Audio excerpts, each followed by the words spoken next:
Hello friends, नमस्कार and welcome to Komal Nahata official.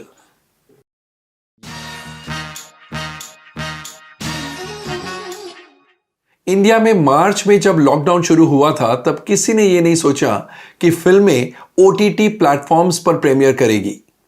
Netflix, amazon Prime, ZEE5, Disney plus Hotstar, इन प्रकार के platforms पर हमें नई फिल्में देखना पड़ेगी, ऐसा किसी ने नहीं सोचा था। लेकिन वो सच्चाई में बदल चुका है। अब आए हफ्ते हम देखते हैं कि कम से कम एक न एक फिल्म तो किसी न किसी ओटीटी प्लेटफॉर्म पर प्रीमियर होती है। कभी कभी तो 2, 3 और 4 फिल्में एक साथ हो जाती हैं। फॉर इंस्टेंस, शकुंतला देवी, लूट केस, रात अकेली है, ये सारी फिल्में एक ही फ्राइडे को रिलीज हुई थी, अलग अलग ओटीटी प्लेटफॉर्म्स पर, अलग अलग स्ट्रीमिंग प्लेटफॉर्म्स पर। ऑफ कोर्स इस प्रकार की रिलीज से कोई भी खुश नहीं है, ना प्रोड्यूसर और ना सिनेमा वाले। तो फिर आप पूछेंगे ऐसा क्यों हो रहा है? ऐसा इसलिए हो रहा है क्योंकि प्रोड्यूसर्स को चाहिए था उनका जो टोटल इन्वेस्टमेंट है एक फिल्म में वो लिक्विडेट हो जाए। इतने महीनों तक अगर आपकी फिल्म कंप्लीट है और आप सिनेमा घर में रिलीज नहीं कर सकते हैं क्योंकि सिनेमाज बंद है, तो आपका पूरा इन्वेस्टमेंट ब्लॉक होकर रह जाता है और उस पर इंटरेस्ट का मीटर चलता रहता है। अगर एक फिल्म 50 करोड़ की है तो आप सोचिए 50 करोड़ यानी 500 मिलियन रुपीस पर कितना इंटरेस्ट होगा पर मंथ। मार्च का इंटरेस्ट, अप्रैल का इंटरेस्ट, मई का इंटरेस्ट, जून का इंटरेस्ट, जुलाई का इंटरेस्ट, अगस्त का इंटरेस्ट। और यह सोचकर कुछ प्रोड्यूसर्स ने हिम्मत की, उन्होंने ओटीटी प्लेटफॉर्म्स यानी स्ट्रीमिंग प्लेटफॉर्म्स को अप्रोच किया, जिन स्ट्रीमिंग प्लेटफॉर्म्स के पास उनकी फिल्में ऑलरेडी बेची गई थी। और बेची क्यों गई थी वो मैं थोड़ा बाद में समझाऊंगा। उन्हें अप्रोच किया यह कहकर कि अगर हम सिनेमा रिलीज बाईपास करते हैं और आपके ओटीटी प्लेटफॉर्म पर ही प्रीमियर करते हैं तो फिर हमें कितना एक्स्ट्रा देंगे। एक्स्ट्रा की बात चली तो मैं आपको समझा देता हूं प्री लॉकडाउन डेज में क्या सिचुएशन था। जब तक कोरोना वायरस ने पूरे दुनिया को अपने चपेट में नहीं लिया था तब तक इंडिया में ऐसे हुआ करता था, फिल्म सिनेमा घर में रिलीज होती थी, उसके 8 हफ्ते बाद या तो किसी ओटीटी प्लेटफॉर्म पर स्ट्रीम होती थी या किसी सैटेलाइट चैनल पर टेलीकास्ट होती थी। 8 हफ्तों का कूलिंग पीरियड डेफिनेट था, यह इंडस्ट्री में तय हो चुका था और इसका उल्लंघन कोई नहीं कर सकता था। कोई भी प्रोड्यूसर, बड़े से बड़ा प्रोड्यूसर हो, छोटे से छोटा प्रोड्यूसर हो, कोई भी इसके अलावा और किसी तरीके से फिल्म रिलीज नहीं करता था। और इसलिए हर फिल्म के थिएट्रिकल राइट्स के अलावा OTT rights and telecast rights भी बिकते थे, besides audio rights. Of course audio companies जैसे सुपर कैसेट्स यानी टी सीरीज, टिप्स वगैरह वगैरह ऑडियो राइट्स खरीदते हैं और उनका म्यूजिक रिलीज करते हैं। लेकिन जब सिनेमाज बंद हुए लॉकडाउन के दौरान, तब ओटीटी प्लेटफॉर्म्स आगे बढ़कर ये कहने लगे प्रोड्यूसर से कि हम जितनी प्राइस ऑलरेडी कमिट कर चुके हैं उससे ज्यादा देंगे, आप हमारे प्लेटफॉर्म पर अपनी फिल्म को प्रीमियर कीजिए, क्योंकि सिनेमास तो बंद है। प्रोड्यूसर्स को जरिया मिल गया कि उनका ब्लॉक्ड इन्वेस्टमेंट लिक्विडेट हो सकता है ड्यूरिंग द लॉकडाउन।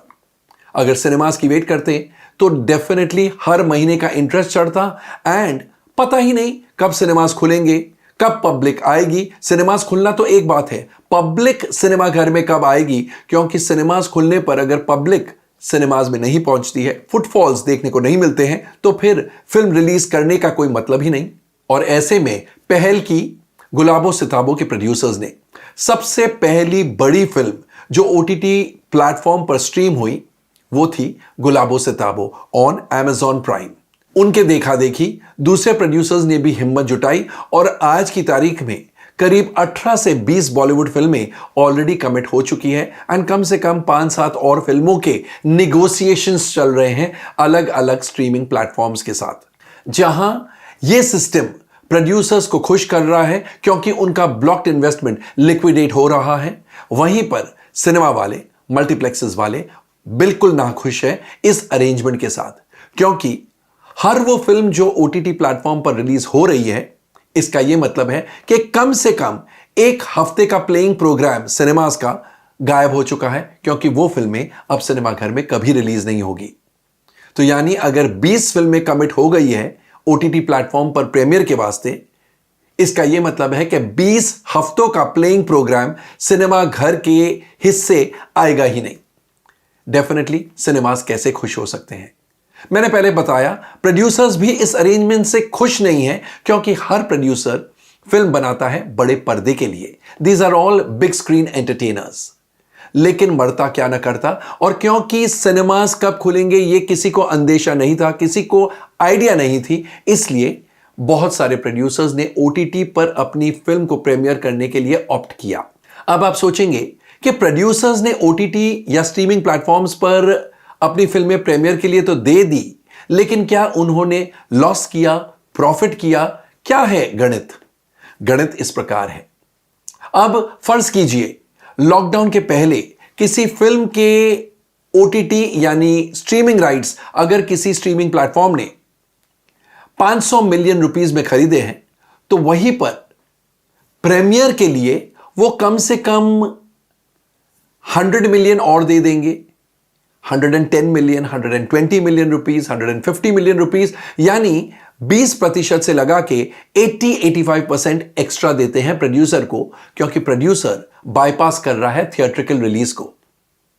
तो आप सोचेंगे यानी प्रोड्यूसर को एक्स्ट्रा पैसा मिल रहा है, लेकिन आप भूल रहे हैं प्रोड्यूसर को जहां ओटीटी या स्ट्रीमिंग प्लेटफॉर्म से ज्यादा पैसा मिल रहा है, वहीं पर सिनेमा घर से जो आमदनी आने वाली थी, जो रेवेन्यू आने वाला था, वो तो कंप्लीटली जीरो में बदल चुका है, क्योंकि एक बार ओटीटी प्लेटफॉर्म पर प्रीमियर हो जाती है उसके बाद सिनेमा घर में रिलीज नहीं हो सकती है। तो वो नुकसान है, ओटीटी से ज्यादा मिलेगा वो फायदा है। बात यहां नहीं खत्म होती है। सैटेलाइट चैनल्स जो उसी फिल्म के टेलीकास्ट राइट्स खरीदती हैं एंड ऑडियो कंपनीज जो उसी फिल्म के म्यूजिक राइट्स खरीदती हैं, वो दोनों अब ओटीटी पर जब प्रीमियर होने लगा है फिल्मों का, ये दोनों ने, सैटेलाइट चैनल्स और ऑडियो कंपनीज ने, प्रोड्यूसर्स को बुला के कहा है कि हम जो कमिटेड रकम है, कमिटेड रेवेन्यू या कमिटेड प्राइस जो थी उतना नहीं देंगे, 10%, 20%, 25% हम कम देंगे डिपेंडिंग ऑन द नेगोशिएशंस। और कम क्यों? क्योंकि सैटेलाइट राइट्स और ऑडियो राइट्स जब कंपनी खरीदते हैं, जब सैटेलाइट चैनल्स और ऑडियो कंपनीज खरीदती है, तब द अंडरलाइंग प्रिंसिपल इज ये फिल्म सिनेमा घर में लगेगी, यानी अवेयरनेस उस फिल्म की बहुत ज्यादा होगी। क्योंकि जब सिनेमा हाउसेस में फिल्में रिलीज होती है तो पब्लिसिटी होती है, फिल्मों की प्रमोशन होता है, मार्केटिंग पर बहुत बड़ा बजट एलोकेट किया जाता है, यानी पब्लिक इज अवेयर कि वो फिल्म रिलीज होने वाली है।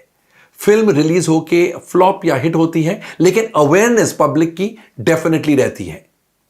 फ्लॉप फिल्मों के बारे में भी बहुत चर्चा होती है कभी कभी, हिट फिल्मों की तो चर्चा होती ही है। लेकिन जब सिनेमा घर में रिलीज नहीं होती है, अजम्पशन यह है कि अवेयरनेस उतना नहीं है पब्लिक के माइंड्स में जितना कि सिनेमा घर में रिलीज होने के वक्त, और इसलिए सैटेलाइट चैनल्स को जब वो टेलीकास्ट करेंगे उन्हें ज्यादा पैसा खर्च करना पड़ेगा on the marketing of those films. Similarly audio companies को भी ज्यादा पैसा खर्च करना पड़ता है उन फिल्मों के म्यूजिक को बेचने के वास्ते टू दी जनरल पब्लिक, और इस वजह से जो एक्स्ट्रा एक्सपेंडिचर उनका होगा मार्केटिंग एंड प्रमोशन में, वो प्रोड्यूसर्स को कम करके टोटल रेवेन्यू देते हैं।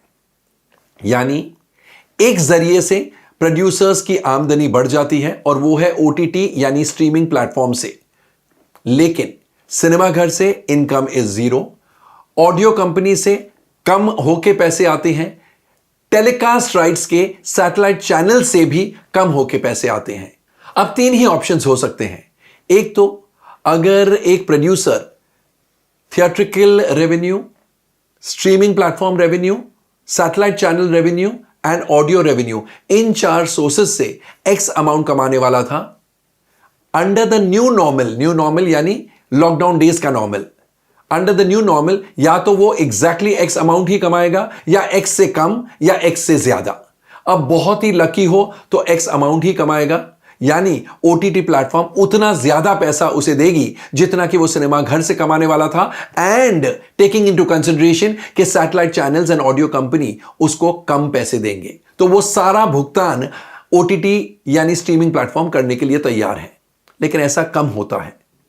सेकेंड ऑप्शन यह है कि जितनी आमदनी प्रोड्यूसर को होने वाली थी in the pre lockdown days, उससे ज्यादा इस नए स्कीम ऑफ थिंग्स में होती है।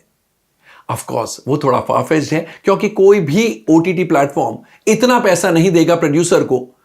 उन्हें भी पता है कि प्रोड्यूसर की भी उतनी ही जरूरत है जितनी कि उनकी कंटेंट की जरूरत है। जनरली स्पीकिंग, किसी प्रोड्यूसर ने अगर प्री लॉकडाउन डेज में उनकी फिल्म रिलीज होती, उससे ज्यादा लॉकडाउन डेज में सिनेमा प्लेटफॉर्म को बाईपास करके नहीं कमाया है, ज्यादा नहीं कमाया है। तो थर्ड ऑप्शन यह है कि जितना वो प्री लॉकडाउन डेज में कमाने वाले थे, उससे कम अब लॉकडाउन डेज में कमाएंगे, बिकॉज एक तो सिनेमा प्लेटफॉर्म टोटली जीरो हो चुका है, एंड सेकेंडली टेलीकास्ट वाले satellite channels and audio companies भी थोड़ी रकम कम करेंगे। वो 8 हफ्तों के बाद एक फिल्म को रिलीज करने वाले थे, अब प्रीमियर ही उनके प्लेटफॉर्म पर हो रहा है, तो ऑफ कोर्स वो पैसे ज्यादा दे रहे हैं। लेकिन otherwise other sources of revenue are either reduce to zero या कम हो चुके हैं, और इसलिए जनरली स्पीकिंग सारे प्रोड्यूसर्स ने जितना सोचा था उससे कम कमाया है ड्यूरिंग द लॉकडाउन डेज। अब आप कहेंगे तो फिर प्रोड्यूसर्स क्यों उत्सुक है, क्यों इतने एक्साइटेड है कि वो अपनी फिल्में ओटीटी प्लेटफॉर्म को दें? सिर्फ इसलिए, जैसा हमने पहले भी कहा, ताकि उनका ब्लॉक्ड इन्वेस्टमेंट लिक्विडेट हो जाए एंड वो अपनी अगली फिल्म बनाना शुरू कर दें जब भी लॉकडाउन खुलता है।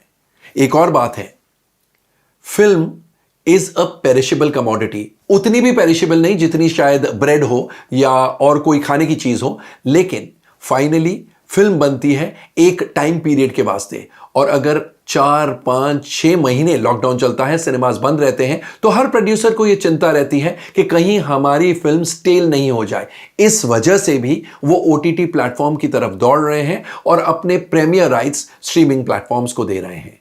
लेकिन इनिशियली इंडिया में, बॉलीवुड में सिनेमाज ने बहुत हार्शली रिएक्ट किया था जब प्रोड्यूसर्स ने ऐलान किया था कि हमने हमारी फिल्म के प्रीमियर राइट्स किसी स्ट्रीमिंग प्लेटफॉर्म को दे दिया है। लेकिन अब सिनेमा वाले, मल्टीप्लेक्स वाले, उन्होंने एक्सेप्ट कर लिया है कि this is the only and the best option available, क्योंकि अगर ये नहीं करेंगे तो प्रोड्यूसर्स के करोड़ों रुपयों का इन्वेस्टमेंट ब्लॉक्ड ही रहेगा एंड फिल्में स्टेल होने लग जाएगी।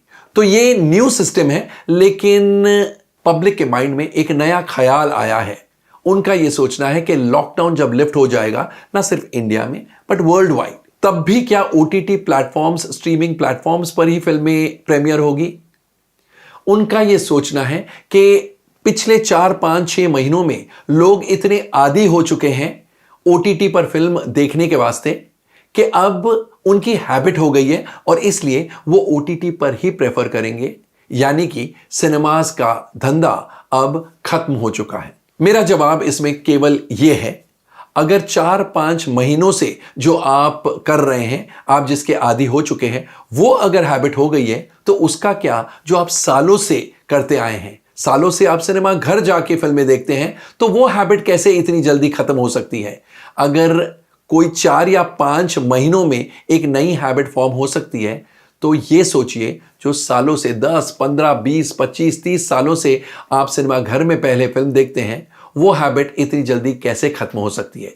यानी कहने का मतलब है, लॉकडाउन लिफ्ट होने के बाद वापस फिल्में सिनेमा घर में ही प्रीमियर होगी, ना कि ओटीटी पर। ऑफ कोर्स कुछ छोटी फिल्में हैं जो ओटीटी पर प्रीमियर होगी, लेकिन ऐसी फिल्में ओटीटी प्लेटफॉर्म्स के लिए ही बनेगी, ना कि सिनेमा घरों के लिए। लेकिन बाकी जो स्टारकास्ट फिल्में, बड़े बजट की फिल्में, बड़े प्रोड्यूसर्स की फिल्में, बड़े बैनर्स की फिल्म्स, वो सब सिनेमा घर में ही प्रीमियर होगी। सिनेमा घर का रन कंप्लीट करने के बाद ही ओटीटी प्लेटफॉर्म्स, स्ट्रीमिंग प्लेटफॉर्म्स और टेलीविजन चैनल्स पर आएगी। दोस्तों, आपको हमारा ये वीडियो जहां पर हमने ओटीटी रिलीज के इकोनॉमिक्स के बारे में आपको समझाया, कैसा लगा? कमेंट सेक्शन में जाकर अपने कमेंट जरूर पोस्ट कीजिएगा। एंड जैसा मैं हमेशा इन दिनों कहता हूं, stay home, stay safe, stay relevant end of course stay tuned. Tata.